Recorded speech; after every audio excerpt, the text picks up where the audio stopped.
Hey guys, welcome back to another episode of PodClass English.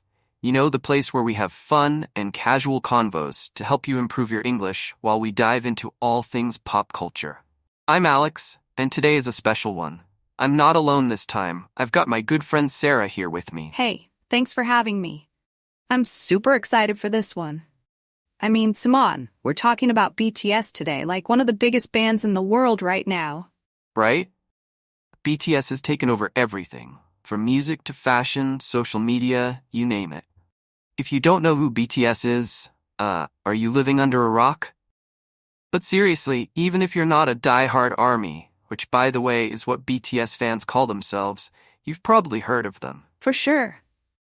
And if you're new to BTS, no worries. We're gonna break down who they are, how they blew up, and why the whole world is so obsessed with these 7 guys from South Korea.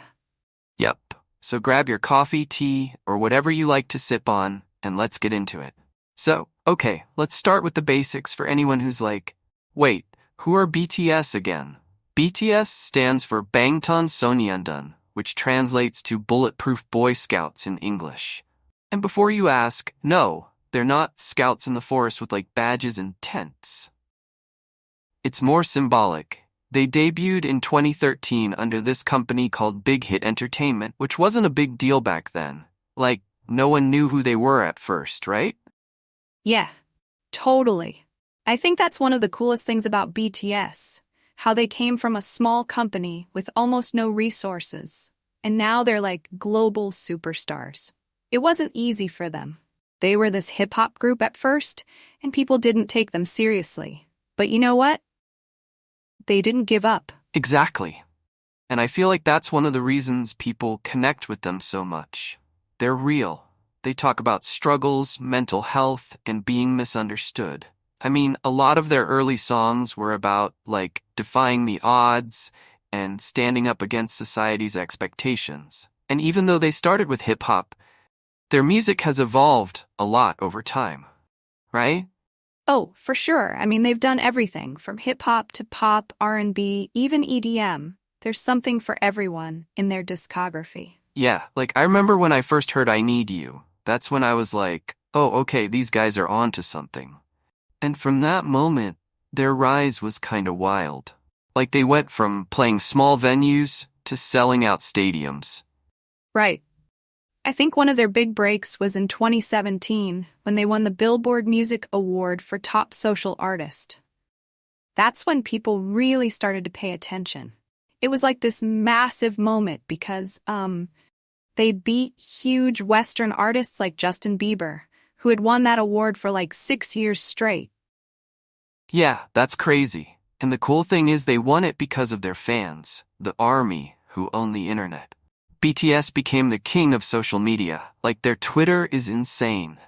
They're super interactive with fans, posting selfies and replying to comments. It's like they're friends with their fans, you know? Totally. And I think that's why people love them so much. It's not just about the music, it's the way they connect. They didn't just become famous overnight. It was a lot of hard work, and their fans stuck by them the whole way. Exactly. And now they're breaking records left and right. They've got multiple #1 albums, sold-out world tours, and even spoke at the United Nations. What? Can you believe it? Right? I love that. I mean, how many artists can say they've spoken at the UN about self-love and mental health? All right, let's switch gears a little and talk about the members because they're all super unique. BTS has 7 members, and each one brings something different to the table. First up, we've got RM, who's the leader. Nah, RM's a legend. He's the one who's really good at English, right? He taught himself by watching Friends. Yeah, dude. Can you imagine learning a language from a TV show? That's dedication. And RM is also the spokesperson for the group. He's always the one speaking at award shows, interviews, and stuff. Plus, he's a killer rapper. Absolutely. And then there's Jin, who's the oldest.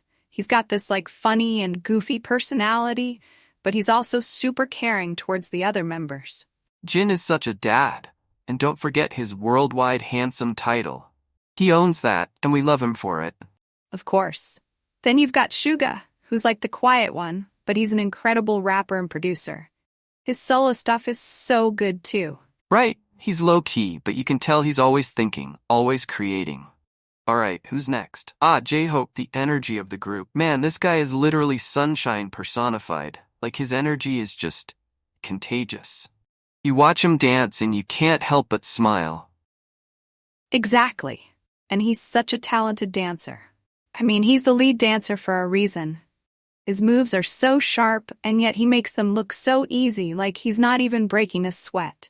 Right, I've tried following some of his dance routines on YouTube, and let's just say, it didn't go well. Dude's on another level. And then there's Jimin. Oh man, Jimin. He's like, I don't even know how to describe him. He's got this duality, you know?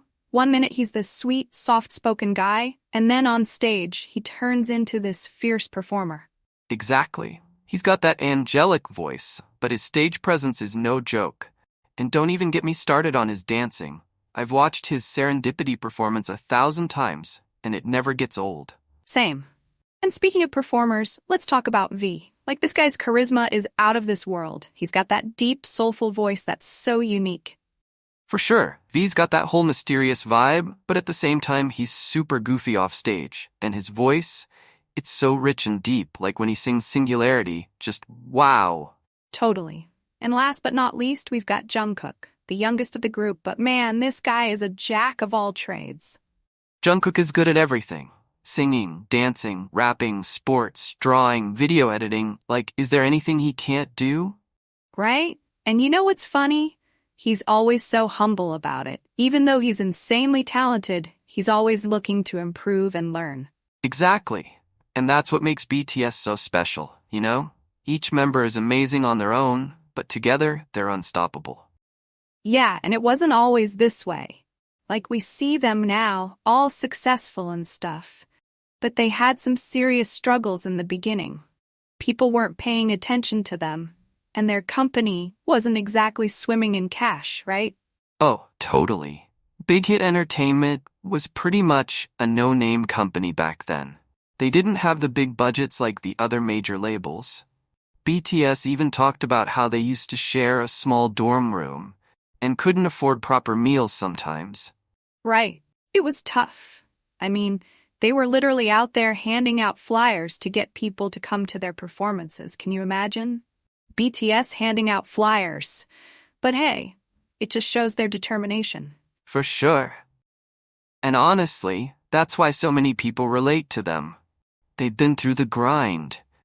They weren't an overnight success. They worked hard for everything they have now. Exactly. And one of the big reasons they made it? Their music. I feel like their early songs, especially during the School Trilogy era, really connected with people. They talked about real stuff, school pressures, chasing dreams, being misunderstood. Yeah, they weren't just singing about love and partying. Their lyrics were raw, and they spoke to a lot of young people who were going through similar struggles. It's like they were giving a voice to the voiceless. And then, boom, 2015 hits, and things start changing for BTS. That's when they released the Most Beautiful Moment in Life series, and everything just started falling into place. Right? That era was such a turning point. Songs like I Need You and Run really resonated with people, and the storyline in their music videos, it was so deep. Fans were going crazy trying to figure out the meaning behind it all. Oh, for sure. The theories were wild. People were connecting the dots between different music videos, creating timelines. It was like a whole detective game. And BTS was fueling the fire with their cryptic tweets and clues. Exactly. And you know what's even cooler? Even though BTS was blowing up in Korea, they were also starting to gain attention internationally. I remember when they started trending on Twitter, and I was like, wait, people all over the world are talking about them. Yeah, and that's when ARMY really started growing. It wasn't just a fan base anymore. It became this massive global community. So yeah, that's just a little taste of BTS's journey from underdogs to global superstars. We've barely scratched the surface though. Next time we're going to dive deeper into their breakthrough moments, how they won over the world, and what makes their fandom, ARMY, so powerful. Oh man, I can't wait for that. ARMY deserves a whole episode of their own. There's so much to talk about. The way they support BTS is like nothing I've ever seen before. Totally. So, if you're an ARMY or just curious about why BTS is such a big deal, stick around. We've got a lot more coming in this series. Yep, and as always, if you guys enjoyed this episode, don't forget to subscribe, leave a comment, and share it with your friends. We love hearing from you, so feel free to drop any BTS-related questions for our next episode. Absolutely. Thanks for hanging out with us, and we'll catch you in the next episode. Peace.